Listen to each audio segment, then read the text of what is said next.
Have you ever wondered what drives a seemingly perfect family to the brink of a horrific tragedy? What dark secrets lie behind the closed doors of a picturesque home? This is the chilling story of the Kahler family, where love, betrayal, and obsession culminate in a devastating Thanksgiving night. How did a loving husband and father transform into a vengeful killer? What led to the shocking events that left a family shattered and a community in disbelief? Before we dive into this gripping tale, please like, share, and subscribe to my channel. Let's begin the harrowing journey of the Kahler family. The story of the Kahler family. James Craig Kahler, born in 1963 in Weatherford, Texas, and Karen Kahler White, born in 1965, met in the early 1980s as university students. Craig was graduating in engineering, and Karen was a freshman in the humanities department. They quickly connected and began a romantic relationship, eventually marrying in the late 1980s. Their first child, Emily, was born in 1991, followed by Lauren in 1993. They lived comfortably in Weatherford. In 1999, Craig received a lucrative job offer at a utility company, coinciding with the birth of their son, Shawn. With his increased income, Craig bought a spacious house in a prestigious neighborhood. Karen stayed at home, while Craig became the primary breadwinner. The family appeared perfect, with Emily excelling in school, Lauren pursuing music, and Shawn dreaming of becoming an archaeologist. However, in 2007, Karen confided in her sister Linda about her struggles. Craig had been controlling and monitoring her for years, demanding detailed accounts of household expenses and scheduling her daily activities down to the hour.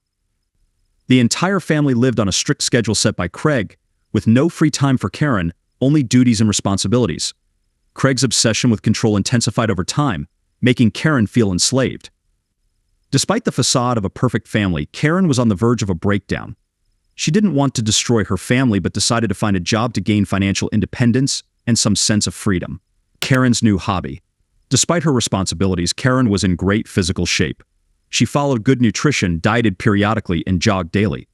Secretly, she enrolled in a local fitness club, working out for several hours each day to blow off steam and organize her thoughts. Soon, the gym's management noticed her dedication and offered her a position as a fitness instructor. Karen was thrilled at the opportunity to earn a decent income doing what she loved. Eventually, Craig found out about Karen's gym routine. Expecting a scandal, Karen was surprised when Craig reacted calmly.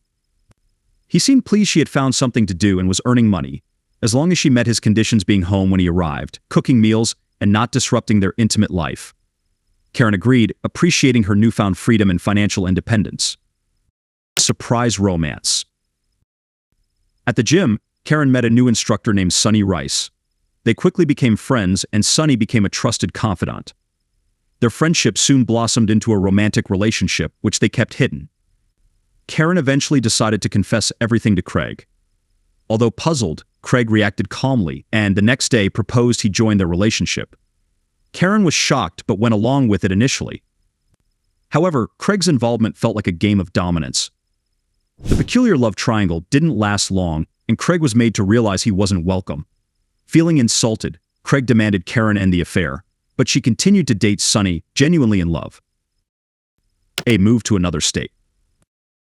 After months of tension, Craig decided to move the family to another state to save their marriage. He found a job as a water director in Columbia, Missouri. Craig hoped the move would end Karen's affair and restore their family life. The move in summer 2008 was challenging, with the children adjusting to new schools and life in a new city. Despite the higher salary, Craig's increased responsibilities meant more time away from home. Karen and Sonny continued to communicate, meeting in secret. Karen knew her marriage was doomed and that divorce was only a matter of time. Karen's new year. These secret trysts continued until December 2008.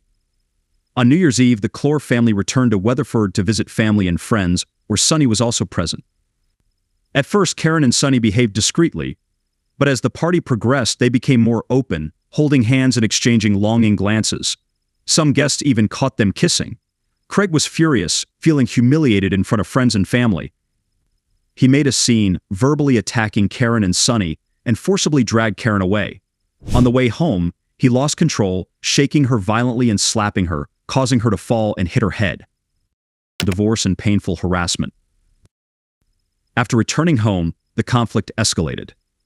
Karen told Craig she was leaving him and initiated divorce proceedings, demanding custody of the children. Craig tried to apologize and begged her to stay, but Karen was adamant.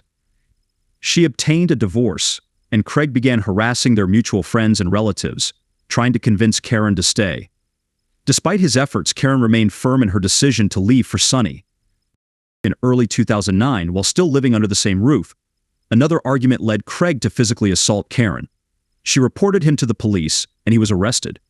However, Craig claimed Karen was hysterical, and he only held her tightly to calm her down. After this incident, Karen moved out with the children, leaving Craig feeling betrayed as his daughters sided with their mother. Craig refused to communicate with Emily and Lauren, only calling Shawn. Despite the ongoing divorce, Craig still hoped Karen would return. He became increasingly jealous and controlling, stalking her and even attempting to install a hidden camera in her house. His behavior led to job termination, and he moved in with his parents.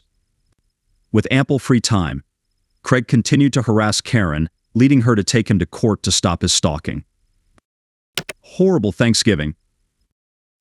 In November 2009, just before Thanksgiving, Karen took her children to visit her 89-year-old grandmother, Dorothy White, in Burlingame, Kansas.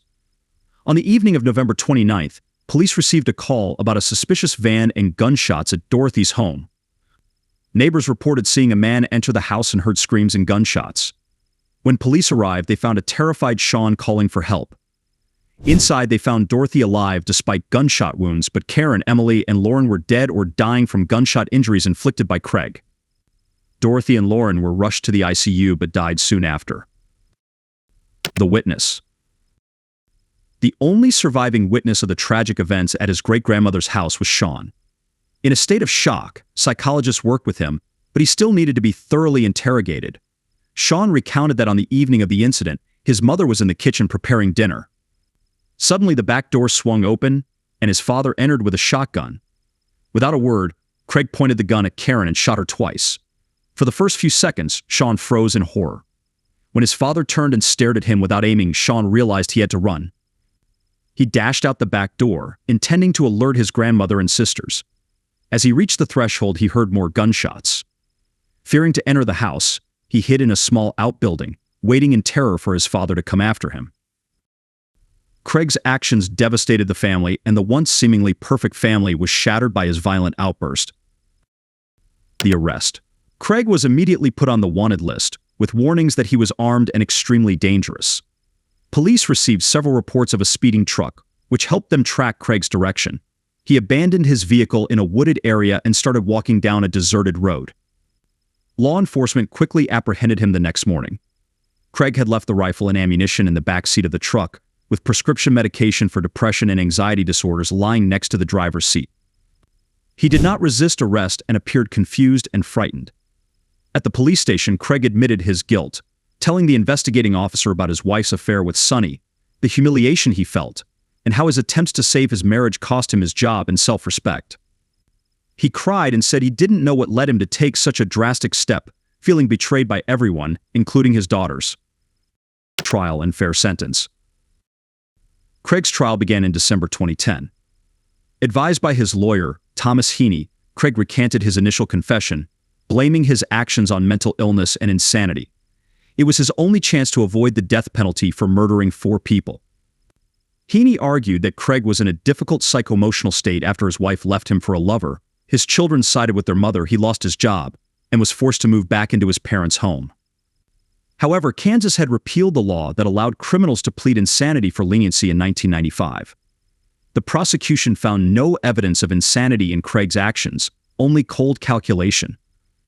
He purchased guns and ammunition in advance, went to Dorothy White's house, knowing his family was there, and shot each victim twice, leaving no chance of survival. He deliberately spared his son Shawn, allowing him to escape.